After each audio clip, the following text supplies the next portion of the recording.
Welcome to Palnadu Prajanadi channel. ఒక సంవత్సర కాలం పాటు పూర్తి చేసుకున్న కూటమి ప్రభుత్వం ఒక గొప్ప హామీ అని చెప్పుకునే తల్లికి వందన పథకాన్ని ప్రవేశపెట్టారు.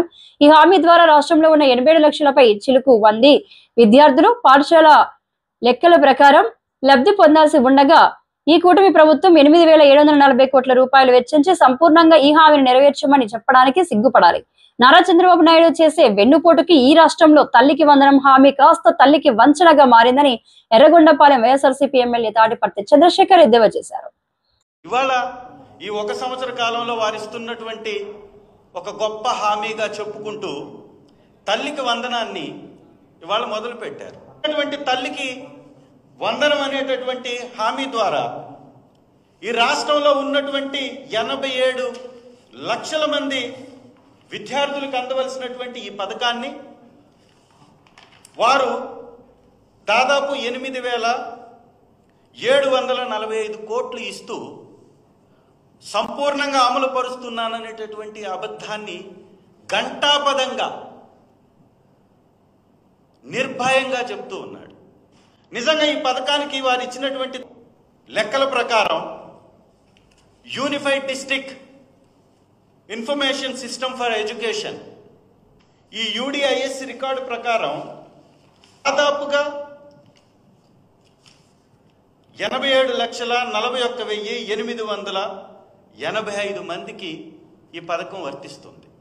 అంటే దాదాపుగా 13,050 కోట్ల రూపాయలని వెచ్చిస్తే తప్ప ఈ పథకం సంపూర్ణంగా అమలు కానటువంటి పరిస్థితి. ఇది లెక్కల్లో ఉన్నటువంటి స్పష్టత. అంటే యూడిఐఎస్సి రికార్డు ప్రకారం కూడా ఇవ్వట్లేదనేది స్పష్టంగా మన కళ్ళకు కట్టినట్టుగా కనపడుతున్నటువంటి పరిస్థితి. అట్లాగే గతంలో ఇచ్చినటువంటి లెక్కలను కూడా వారు తారుమారు చేసేటటువంటి ప్రక్రియను కూడా మొదలుపెట్టారు. ఇది యూడిఐఎస్సి రికార్డు ప్రకారం ఈ రాష్ట్రంలో అర్హులైనటువంటి విద్యార్థుల యొక్క సంఖ్య. ఇది చూపించాలా లేదా? దీని ప్రకారం 13,000 కోట్ల రూపాయలు వెచ్చించాలా లేదా? అంటే మీరు దాదాపుగా 5,000 కోట్ల పైచిలుకు దీనికి తగ్గించారు. అంటే గతంలో అమలవుతున్నటువంటి అవే రూల్స్ని గతంలో అమలయ్యే విధంగా సేమ్ టు సేమ్ అదే నంబర్ ఆఫ్ పీపుల్కి ఇస్తూ ఇవాళ 24,000 కోట్ల రూపాయలు ఎక్కువ ఇస్తున్నాము గత ప్రభుత్వానికి అంటే కూడా అని వారు చెప్పుకుంటున్నారంటే ఇంత నిస్సిగ్గుగా ఎవరైనా అబద్ధం చెప్పేయచ్చా? ఇంత బాధ్యత రాహిత్యంగా ఎవరైనా అబద్ధం చెప్పేయచ్చా? ఒక ముఖ్యమంత్రి స్థానంలో ఉన్నటువంటి వ్యక్తి అబద్ధాన్ని పదే పదే చెప్పి నిజం చేసేటటువంటి ప్రయత్నం కొనసాగించవచ్చా? ఒక్కసారి మీడియా మిత్రులు కూడా ఆలోచించాలి.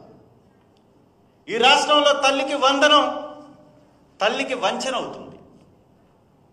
ప్రతి బిడ్డకి అమలు పరుస్తానన్నటువంటి ఈ పథకం మోసంతో మొదలవుతుంది.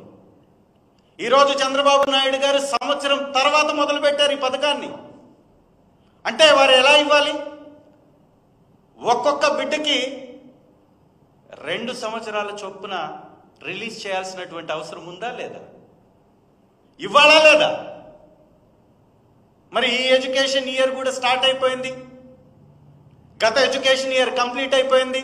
ఒక పథకం మొదలవ్వాలి అంటే గత బకాయిలతో పాటు ఈ సంవత్సరం కూడా ఇచ్చినప్పుడే ఆ పథకం సంపూర్ణంగా అమలవుతున్నట్టుగా చెప్పాలి. ఆ ప్రకారం దాదాపు తల్లికి వందనం అమలు పరచాలి అంటే 26,000 కోట్ల రూపాయలు కావాలి అక్షరాల. కానీ ఇవాళ వాళ్ళు ఇస్తుంది ఎంత? 8,745 కోట్లు. అంటే దాదాపుగా సగం కూడా చెల్లించినటువంటి పరిస్థితి ఈ రాష్ట్రంలో కొనసాగుతుంది.